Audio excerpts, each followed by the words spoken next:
किस रावण की बाह में काटूं, किस लंका को आग लगाऊं, घर घर रावण घर घर लंका, इतने राम कहाँ से लाऊं। सच में हम ऐसे समय पर पहुंच चुके हैं। हमने सीक्रेट ऑफ अल्टीमेट लिविंग की पिछली कड़ी में इस बात पर चर्चा की थी कि चक्र को घूमते घूमते हम ऐसे समय पर आ पहुंचे हैं जहां हर चीज अति में जा रही है। दोस्तों, आपने इस पर विचार किया होगा। सीक्रेट ऑफ अल्टीमेट लिविंग की इस कड़ी में मैं मिताली आपका बहुत बहुत स्वागत करती हूँ और हमारे इस सफ़र में साथ देने के लिए हर बार की तरह डॉक्टर सचिन हमारे साथ हैं। मैं उनको भी बहुत बहुत वेलकम करती हूँ। नमस्ते। ओम शांति। ओम शांति। हम सुप्रा कॉन्शियस कैसे एक्टिवेट करना है इसके बारे में आपने हमको बताया। उसके बाद मन, बुद्धि, संस्कार, इन सब चीज़ों को आपने खोलकर हमारे सामने रखा और साइंस ऑफ राजयोगा के बारे में हमने बहुत कुछ जाना। उसके बेनिफिट्स भी आपने हमको बताए। और कोई ऐसी बात है जो हमें जानना ज़रूरी है? राजयोग मेडिटेशन पद्धति के बारे में हम उसके फायदे देख रहे हैं साइंस ऑफ मेडिटेशन में। एक दो तीन बातें जो साइंस ने आज हमको बताई है उसके बारे में हम जानेंगे कि कैसे हमारे अंदर जो नर्वस सिस्टम होता है, मुझे ये पता नहीं चल रहा इसका नाम कौन रखता है, पर बहुत अच्छा नाम रखा है, नर्वस सिस्टम। नर्व्स करके है, नर्व्स माना जिसको नसें कहते हैं, वो एक वायर की तरह होते हैं जी। और इनके अंदर एक केमिकल निकलता है जिससे हमारा मूड बनता है। जी। मूड अच्छा रहना या कंट्रोल से बाहर जाना, ज़्यादा भी बहुत खुश होना ये भी बीमारी है और ज़्यादा उदास हो जाना ये भी बीमारी है। हम स्टेबल या बीच में रहना जी। ज़रूरी है। ज़्यादा जब खुश होते हैं हम उसको मैनिया बोलते हैं। मैनिया वाले लोग होते हैं तो बहुत रात तक सोते नहीं हैं और बहुत एक्साइटेड होते हैं, हाइपर एक्साइटेड होते हैं। उदास वाले बहुत उदास होते हैं, किसी से मिलते नहीं, सोते रहते हैं।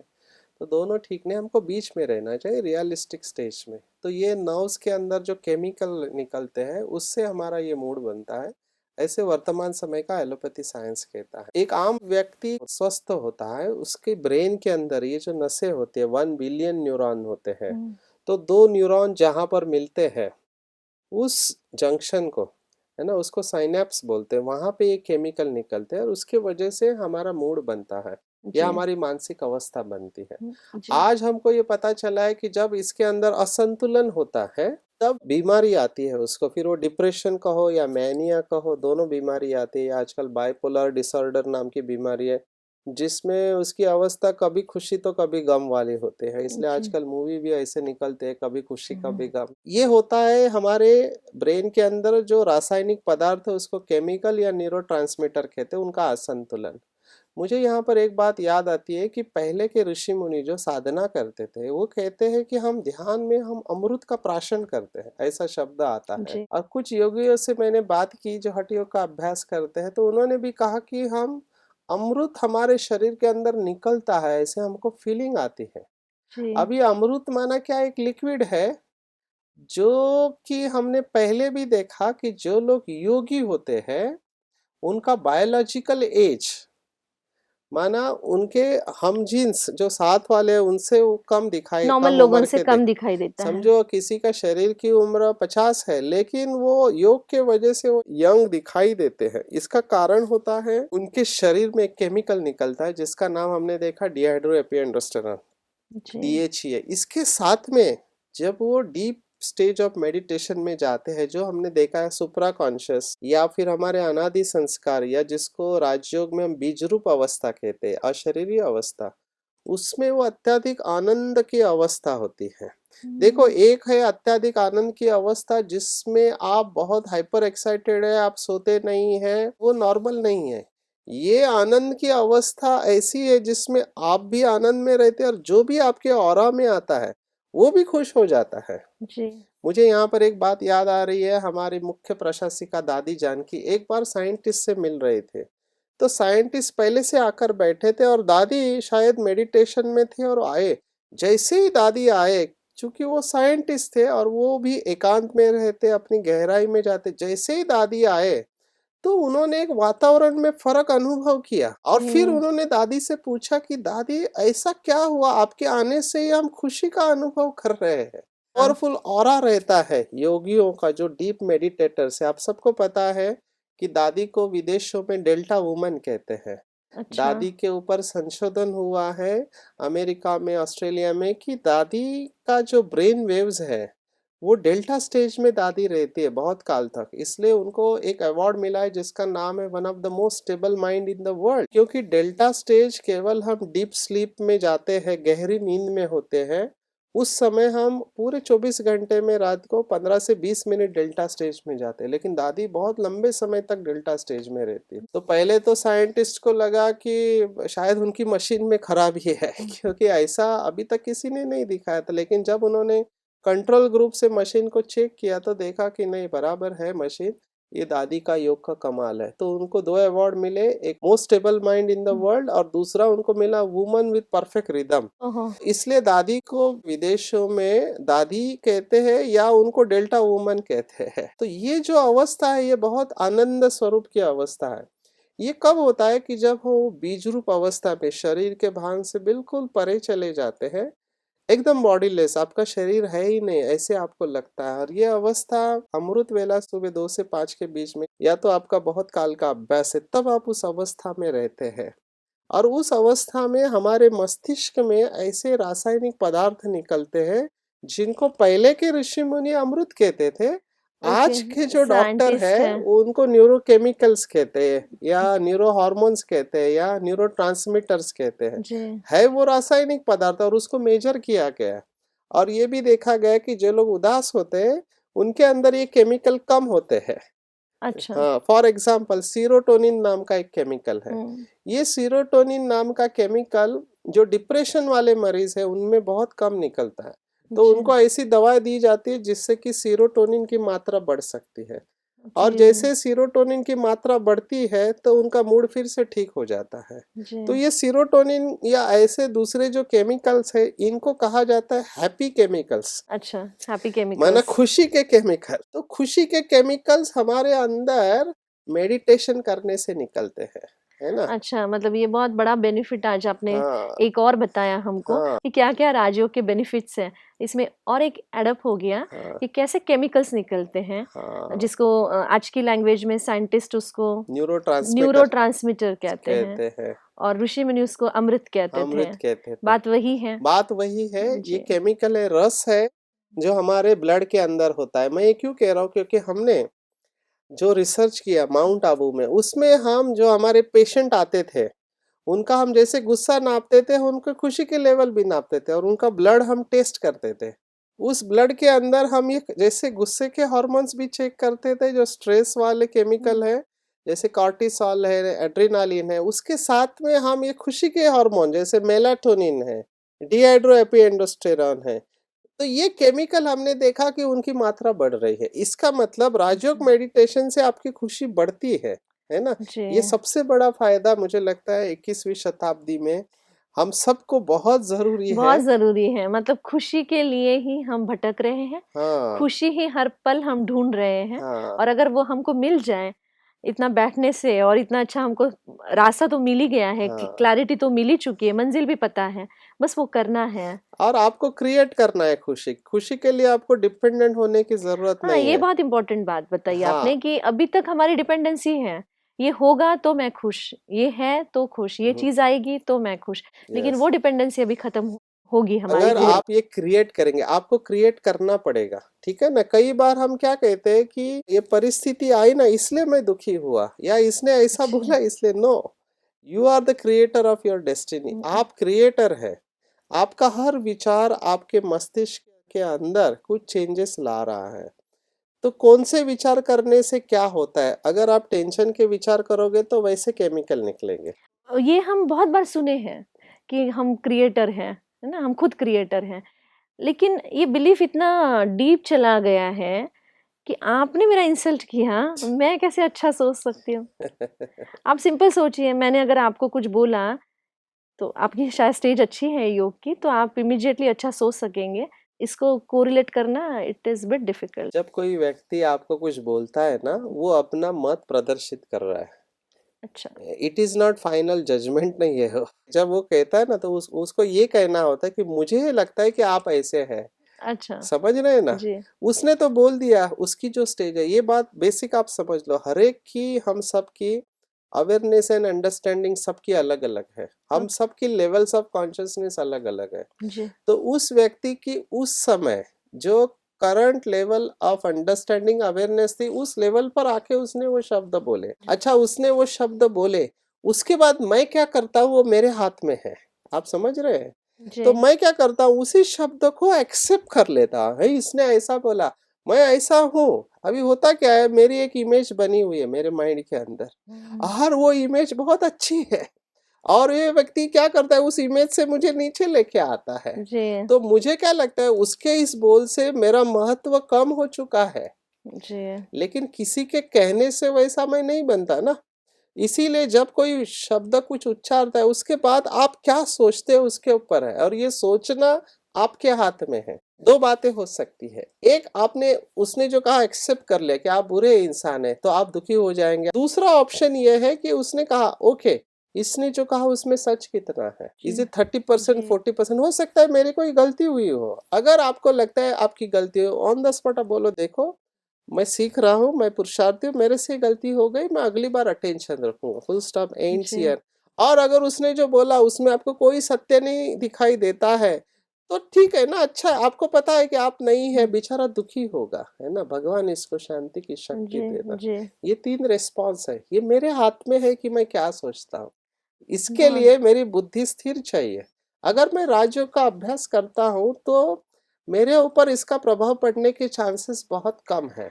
ये आपने बहुत महत्वपूर्ण बात यहाँ पे बताई कि ये सब करने के लिए बुद्धि स्थिर चाहिए, हाँ, ये इम्पोर्टेंट है, वरना फिर वो रिएक्शन तो चलती रहती है पूरा दिन। इसके साथ एक और बात हमेशा ध्यान में रखना, हम सबकी संतुष्टता की परसेंटेज अलग है। जो मैंने दूसरी भाषा में कहा कि हम सबकी current level of understanding and awareness अलग थी, और वो दिन भर में भी बदलती रहती है। जी। सुबह अच्छा रहता है, आपने सुना होगा कंपनी में लोग बोलते हैं, बॉस को मिलने से पहले जो उसकी सेक्रेटरी होती है ना, उससे बात करते, बॉस का मूड कैसा है। हाँ जी। माना वो पूछ रहे कि उस समय उसकी कॉन्शियसनेस क्या है। कुछ ऐसा डिस्टरबेंस वाला अच्छा, तो नहीं तो है। उस समय मैं नहीं जाऊंगी, मेरे को छुट्टी नहीं मिल सकती, जब मूड अच्छा है तभी जाना चाहिए। इसका मतलब हम सब जानते हैं कि हम सब की current level of understanding and awareness बदलते रहते। तो उसको लेबल मत लगाओ कि ये व्यक्ति है ऐसा ही, आप ये सोचो कि इस समय वो डिस्टर्ब है। जी। इसके ऊपर जी। मुझे एक बात याद आ रही जो दादियों ने शेयर की थी। हमारी दादियाँ बहुत साल से योग कर रहे हैं। तो दादी देखो 80 साल से बहुत सीनियर है, और उनके साथ उनके केयर टेकर बहन खड़ी थी। हम्म।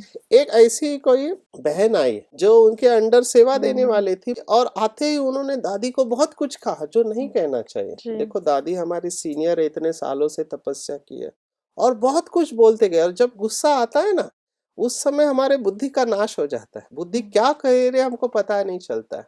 तो दादी बिल्कुल शांत, उसने जो 10 मिनट दादी को बोला, दादी बिल्कुल शांत। लेकिन उसके साथ में जो बहन थी, अभी देखो बोल रही है वो दादी को, लेकिन साथ वाली डिस्टर्ब हो रही है, जी। और उसने कुछ नहीं कहा क्योंकि दादी कुछ नहीं बोल रही है।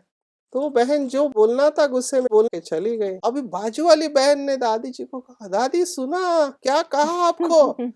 और दादी का क्या जवाब था, देखो, this is a response of a yogi. जैसे उसने बोला, दादी सुना आपको क्या क्या बोला, और दादी ने एक ही शब्द कहा, हाँ, डिस्टर्ब लग रही थी बेचारी, उसका यानी कुछ बहुत पर्सन, बड़ी बात है। बहुत बड़ी बात, बेचारी डिस्टर्ब लग रही थी। मना भाव देखो क्या है, जबकि उसने इंसल्ट किया उनका, जी। रिस्पेक्टफुली नहीं बोला और बहुत कुछ बोला। ये डिस्टर्ब हो गई क्योंकि इसने वो शब्द पर्सनली ले कि हमारी दादी को ऐसे कहा, हम्म। लेकिन जिसको कहा उसका भाव देखो, डिस्टर्ब लग रही थी बेचारी।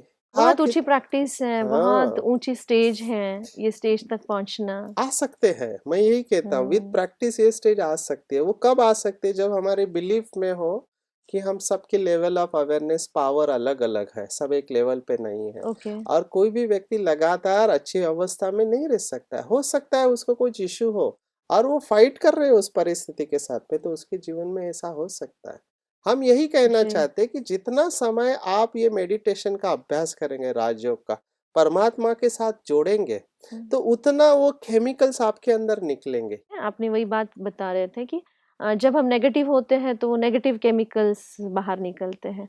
जब हम पॉजिटिव होते हैं तो पॉजिटिव केमिकल्स बाहर निकलते हैं। यस, और ये केमिकल्स, पॉजिटिव केमिकल्स, हम जितना योग में रहेंगे उतना समय हम आनंद में रहेंगे, और हम्म। जितना ज्यादा समय आप आनंद में रहते हैं उतना आपका अगला क्षण अच्छा जाता है।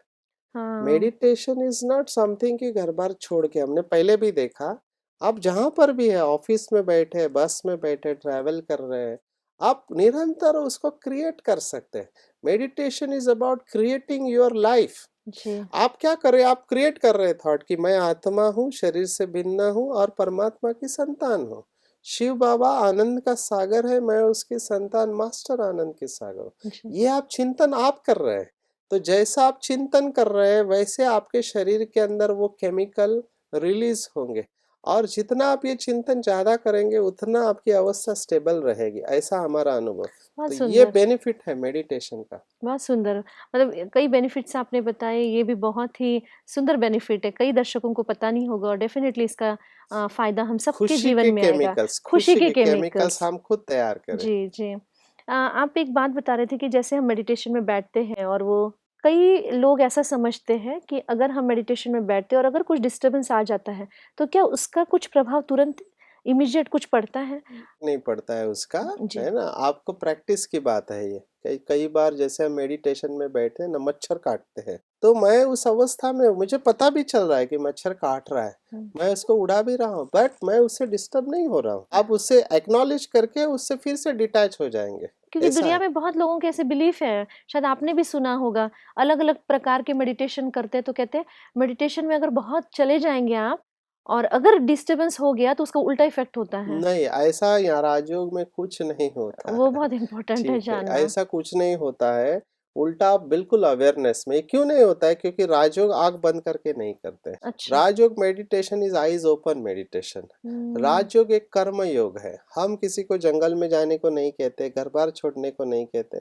आपको रोज़ समय निकालना है, और हमने ये भी कहा कि राजयोग आप चलते-फिरते कर सकते, बात करते हुए भी उस कॉन्शसनेस में रह सकते। ये राजयोग एक जीवन पद्धति है, बैठ के करने वाला योग नहीं। नो डाउट कि बैठ के हमारा योग पावरफुल हो सकता है, पर चलते-फिरते इसको करना है, यही मतलब लक्ष्य है। वो स्टेज पर है आप, हायर स्टेज हाँ, पे, फिर भी कुछ नहीं होने वाला। कुछ नहीं हो सकता। ऐसा नहीं कि आप उसमें अटक गए, अभी वापस नहीं आ हाँ, सकते हैं। कईयों का एक्चुअली मैं वही पूछना ऐसा चाहती नहीं थी। होता है। ये कुछ हम हिप्नोटिज्म में या और किसी ऐसे वैदिक शास्त्र के जो भी योग है उसमें हमने सुना हुआ रहता है कि एक स्टेज पे आप गए हैं, हाँ। अभी उधर से किसी ने डिस्टर्ब किया, आप उधर ही रहेंगे, उधर से वापस नहीं आएंगे। जी, ऐसा नहीं हुआ। मैं जी। 21 साल से इसको देख रहा हूँ, दूसरों को सुना रहा हूँ, मैंने आज तक ऐसा नहीं देखा, और हुँ। राजयोग से ऐसा नहीं होता है। क्योंकि राजयोग में आप संपूर्ण अपने मालिक अवस्था में रहते हैं। You are under control of your self. बराबर। आपके विचार, आपका मन, बुद्धि, संस्कार आपके कंट्रोल में है, और आप फील कर रहे हैं परमात्मा की शक्ति आपके अंदर आ रही है, और आप संपूर्ण जागरूक है, आप सोते नहीं हैं। जी। राजयोग एक निद्रा नहीं है, उसमें कहीं स्लीप स्टेज में आप नहीं जाते, हाँ। अनकॉन्शियस नहीं होते आप, हुँ। क्योंकि आप पूर्ण जागरूक होते हुए भी आप रिलैक्स है। जी, ये बहुत इसलिए बहुत अच्छी राजयोग बात में है ये। ये सब डरने की बातें नहीं, और ऐसी कोई बात होती नहीं है। बहुत सुंदर। आज की पूरी बातचीत भी इतनी इंटरेस्टिंग थी, इतना कुछ हमको जानने को मिला, किस तरह से हम अमृत क्रिएट कर सकते हैं और वो हम घर में रहकर कर सकते हैं। ये बात हम्म। आपने बहुत सुंदर बताई। हम फिर से वो अमृत आज क्रिएट करेंगे। ये अमृत के लिए ना मुझे एक शब्द याद आ हुँ। रहा है। हमको परमात्मा शिव बाबा ने बताया कि जैसे हम योग करने लगते हैं ना, हमारी बुद्धि पारस बुद्धि बनती है। हुँ। पहले हमारी बुद्धि थी पत्थर बुद्धि। ये दो शब्द मुझे बहुत अच्छे लगते हैं, जी। पत्थर बुद्धि और पारस बुद्धि। पत्थर बुद्धि क्यों कहा गया? क्योंकि उसके अंदर पत्थर, पतित पने के थर थे, लेवल्स थे, अच्छा, कट अच्छा। पतित पना का थर, और जैसे परमात्मा का रस हम पाना चालू करते तो वो रस आता ही पारस, माना प्राप्त होता है वो रस परमात्मा जी, के प्यार का, तो वो पत्थर का जो लेवल है वो पिघलने लगता है, लगता है। और हमारी बुद्धि पारस बुद्धि बन जाती है, वो लेयर सारे कटने लगते कटने हैं। लगते हैं, और आपके अंदर वो रस आने लगता है परमात्म प्यार का, और वो पारस बुद्धि को हम अनुभव करते हैं। बहुत तो सुंदर। अभी हम वो रस को प्राप्त करेंगे, परमात्मा प्यार का। सभी अलर्ट होके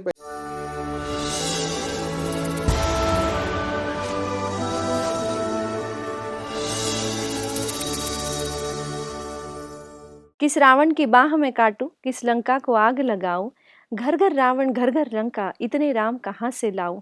सच में हम ऐसे समय पर पहुंच चुके हैं। हमने सीक्रेट ऑफ अल्टीमेट लिविंग की पिछली कड़ी में इस बात पर चर्चा की थी कि चक्र को घूमते घूमते हम ऐसे समय पर आ पहुंचे हैं जहां हर चीज़ अति में जा रही है। दोस्तों, आपने इस पर विचार किया होगा। सीक्रेट ऑफ अल्टीमेट लिविंग की इस कड़ी में मैं मिताली आपका बहुत बहुत स्वागत करती हूँ और हमारे इस सफ़र में साथ देने के लिए हर बार की तरह डॉक्टर सचिन हमारे साथ हैं। मैं उनको भी बहुत बहुत वेलकम करती हूँ। नमस्ते, ओम शांति। ओम शांति। हम सुप्रा कॉन्शियस कैसे एक्टिवेट करना है इसके बारे में आपने हमको बताया। उसके बाद मन, बुद्धि, संस्कार, इन सब चीज़ों को आपने खोलकर हमारे सामने रखा और साइंस ऑफ राजयोगा के बारे में हमने बहुत कुछ जाना। उसके बेनिफिट्स भी आपने हमको बताए। और कोई ऐसी बात है जो हमें जानना ज़रूरी है? राजयोग मेडिटेशन पद्धति के बारे में हम उसके फायदे देख रहे हैं साइंस ऑफ मेडिटेशन में। एक दो तीन बातें जो साइंस ने आज हमको बताई है उसके बारे में हम जानेंगे कि कैसे हमारे अंदर जो नर्वस सिस्टम होता है, मुझे ये पता नहीं चल रहा इसका नाम कौन रखता है, पर बहुत अच्छा नाम रखा है, नर्वस सिस्टम। नर्व्स करके है, नर्व्स माना जिसको नसें कहते हैं, वो एक वायर की तरह होते हैं जी। और इनके अंदर एक केमिकल निकलता है जिससे हमारा मूड बनता है। जी। मूड अच्छा रहना या कंट्रोल से बाहर जाना, ज़्यादा भी बहुत खुश होना ये भी बीमारी है और ज़्यादा उदास हो जाना ये भी बीमारी है। हम स्टेबल या बीच में रहना जी। ज़रूरी है। ज़्यादा जब खुश होते हैं हम उसको मैनिया बोलते हैं। मैनिया वाले लोग होते हैं तो बहुत रात तक सोते नहीं हैं और बहुत एक्साइटेड होते हैं, हाइपर एक्साइटेड होते हैं। उदास वाले बहुत उदास होते हैं, किसी से मिलते नहीं, सोते रहते हैं। तो दोनों ठीक नहीं, हमको बीच में रहना चाहिए, रियलिस्टिक स्टेज में। तो ये नर्व्स के अंदर जो केमिकल निकलते हैं उससे हमारा ये मूड बनता है, ऐसे वर्तमान समय का एलोपैथी साइंस कहता है। एक आम व्यक्ति स्वस्थ होता है, उसके ब्रेन के अंदर ये जो नसें होती है 1 बिलियन न्यूरॉन होते हैं।